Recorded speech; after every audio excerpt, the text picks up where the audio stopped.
All right, hello. Let's talk about aerobic versus anaerobic respiration. And let's start by putting this into context. So, last unit we had you looking at what we were calling cellular respiration.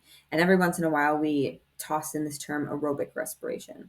Aerobic respiration is the more accurate term to describe what you had learned last unit. Cellular respiration is kind of like this umbrella term. Aerobic respiration and anaerobic respiration are types of cellular respiration. Really, what these two terms are describing is whether or not there's oxygen. And so last unit, we were learning about aerobic respiration because the formula that we had learned involved oxygen. And in particular, we were focused very heavily on plants last unit. And plants have access to plenty of oxygen because they make oxygen through photosynthesis. So, this is the formula we had you more or less memorize. We had glucose, which is C6H12O6. We have oxygen. We said that there were six oxygen molecules, so 6O2. And what did that produce? Well, it made six H2Os, six waters, and six carbon dioxides. And through this process, it happened to release energy, and we used that energy to turn ADP into ATP. And so that's what this part of the equation is showing here. A squiggle line, because oftentimes squiggle lines are a great way to represent energy as opposed to a solid line, oftentimes represents something physical, like focusing on the matter side. Not always, and when we see these diagrams below, we'll see that that's not exactly the case either, but it's just a good train of thought that squiggle lines usually imply energy. So last unit, we had you just learning about what goes in and what comes out of aerobic respiration, the reactants and the products. And we didn't dive into the particulars of how those things actually happen within the mitochondria. And spoiler alert, we're going to learn today that it's not even always within the mitochondria itself, which is kind of crazy. Um, but what we did have you do was zoom in on plants, and you had to zoom in on photosynthesis. And not only did you have to know what went in and what came out, the reactants and the products of photosynthesis, but you had to analyze a model and realize, oh, it is the light reaction versus the Calvin cycle diagram. And so this was more than just what goes in, what goes out. You had to kind of compare these two models and say, okay, well, water is really entering the light reaction, oxygen out, carbon dioxide into Calvin cycle, sugar out of those two processes, and notice where they took place within the chloroplast. So that's the same level that we want you to apply to our aerobic respiration. We want you to kind of take it to that next step and notice which reactants and which products are coming out of which steps, how many steps are there, and where in the mitochondria or in the cell is this taking place. So you analyzed this diagram, and what can you pull from this diagram? Actually, pretty much everything that you need, even though it was maybe a frustrating diagram to interpret. So stage one, so that tells us that there's multiple stages. And if we look here, stage one is glycolysis, stage two, Krebs cycle, and then stage three, electron transport chain, ATP synthase action. Other resources will say oxidative phosphorylation. I actually usually prefer that term because that combines electron transport chain and something else called chemiosmosis, which is not something that we are holding you accountable for, though. But just in case it comes up if you're looking at other videos or looking in the textbook. So stage one, glycolysis. What is it? Where is it taking place? We can see here in this diagram that it's taking place in the cytoplasm because here's the mitochondria. So glycolysis is not even taking place in the mitochondria. It's taking place outside in the cytoplasm, or some resources will say cytosol, meaning referring to the like liquid component, if you will, of the cytoplasm. So the glucose gets broken down into pyruvic acid. That's all you need to know about it. You don't need to know all the nitty gritty details if you want to, because some people actually benefit from knowing the details. So let's pause for a second.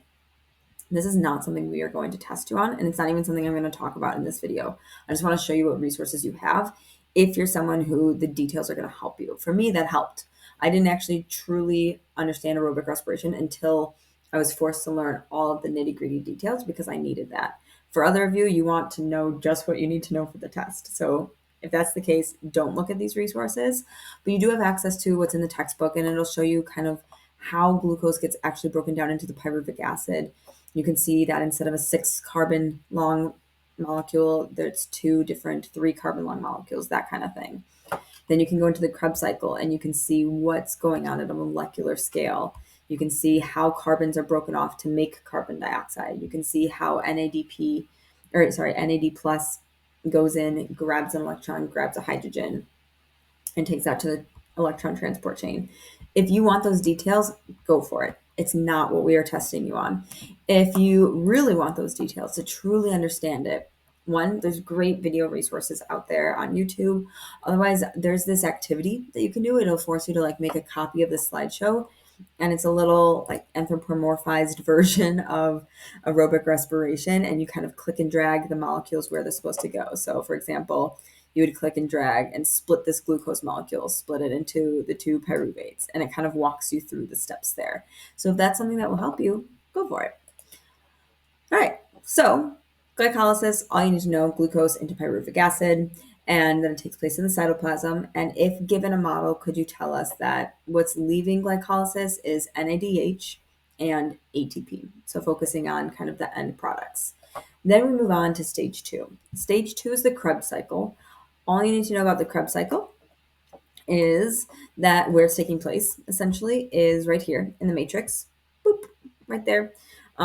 Matrix, this picture was kind of hard to tell, but the matrix is the inside of the mitochondria, kind of in this inner, it essentially looks fluid or liquidy, kind of goopy on the inside here of the mitochondria. So that's where this is taking place. How are you supposed to know that? I grant you this picture of a mitochondria, it's not the best, but it kind of shows you that there's this inner membrane here. It kind of curves in. That's implying that this is happening in the innermost part of the mitochondria. Something else to note, kind of skipped over it, carbon dioxide. Carbon dioxide was released in this process as you went from glycolysis to the Krebs cycle, and likewise, carbon dioxide is going to be released in the Krebs cycle as well. If we take a look at too many pages, there we go. Here, this is where that carbon dioxide is breaking off, is what it's referring to. This step here, where it's kind of in between, like it's already the pyruvic acid, but it's before it's fully started the technical like Krebs cycle, carbon dioxide came off. That's why when you look here, carbon dioxide's on this arrow. It's not coming off of glycolysis, because if we look at these textbook pages, and again, not what you're tested on, I just want to be, I don't know, thorough. Carbon dioxide is not coming off of this step of it.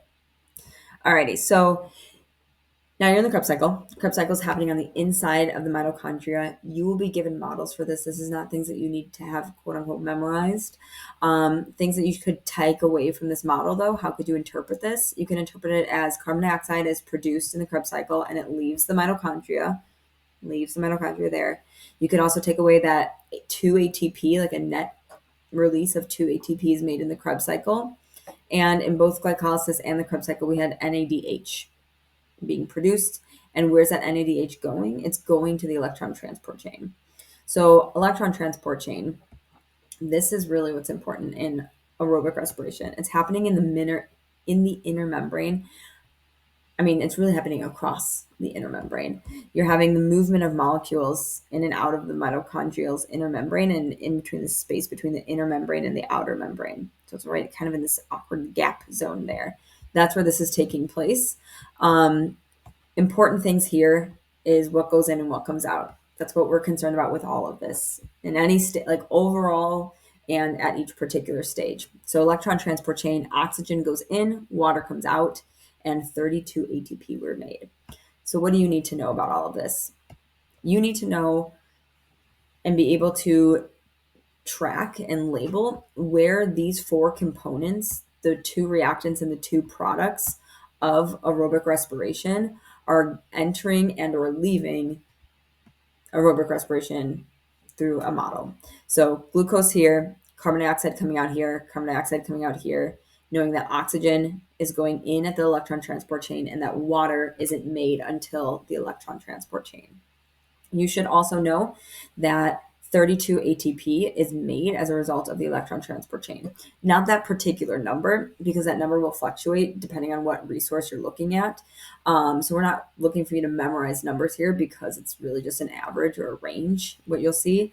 But the fact that significantly more ATP is made in the electron transport chain than can possibly be made in the Krebs cycle or glycolysis. So So that's what you need to know.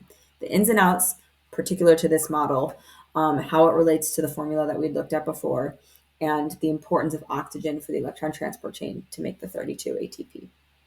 How does this relate then to anaerobic respiration? And what do you need to know about that? Anaerobic respiration, honestly, what you need to know is that without oxygen, sorry, I'm zooming around here. Without oxygen, you can't do the electron transport chain, so you can't make 32 ATP. That's honestly one of the biggest takeaways there. Because anaerobic, that prefix "an" means lacking. So in other words, it's lacking air, lacking oxygen, and it's a respiration process, is how you would break down anaerobic respiration. Let's look at some models. So, and remember, you're ignoring these models unless you want the detail. Zooming in here, this is anaerobic respiration in an animal. We do lactic acid fermentation. There is the alternative, depending on the organism. Some organisms do alcoholic fermentation, like some bacterial and things like that. Animals do not. Animals do lactic acid fermentation. So let's zoom in just on that. What's happening? We've got glucose, so we still need glucose. Glucose gets broken down into two pyruvates through glycolysis, and it made ATP, made 2 ATP. And then that's it. So basically, you don't have oxygen. So you're not going to be doing the electron transport chain. And then the cell, to anthropomorphize it, is like, well, if I'm not doing the electron transport chain, I'm not even going to bother with the Krebs cycle either. You do not need oxygen for the Krebs cycle, but your cell's not going to do it if it's not going to do the electron transport chain. Electron transport chain is what needs the oxygen. Distinction. Not tested on that. But essentially, when you don't have oxygen, you are only going to be doing glycolysis. So your cells just do glycolysis on repeat. They're like, okay, we can't do that stuff, so we're just going to do glycolysis over and over and over again. So making 2 ATP every time. So instead of making, on average, it's a range, right? 2 plus 2 plus 32 ATP for a total of 36, roughly, ATP with oxygen present for every glucose molecule. Without oxygen, one glucose molecule is only giving you 2 ATP. That's why oxygen is so important. So if you're in a state where, like, let's say you've been running a marathon and you're having a hard time keeping up with the demand for ATP, you're having a hard time getting enough oxygen into your body's going to switch over and start doing anaerobic respiration potentially, and only be producing 2 ATP for every glucose molecule. So then you're going to be running through your glucose supply like crazy. So 2 ATP are produced. You still make those 2 pyruvates, but you need more NAD plus in order for this process to take place. So what are you going to do? You had NAD plus and it turned into NADH. How are you going to get this NADH to go back to NAD plus? Fermentation, which is why you make 2-lactate or lactic acid. Not things you need to have memorized without a model. What do you need to know? You need to know that anaerobic is only glycolysis. It's glycolysis on repeat. It makes lactic acid, and it does not take place in the mitochondria. It takes place in the cytoplasm of the cell. And if we look at this picture, it kind of solidifies that. So anaerobic respiration is just stage 1. It's just glycolysis happening over and over and over again. That's honestly all you need to know. That's all you need to know about that. All right. So focus on the ins, the outs, and you'll be good to go.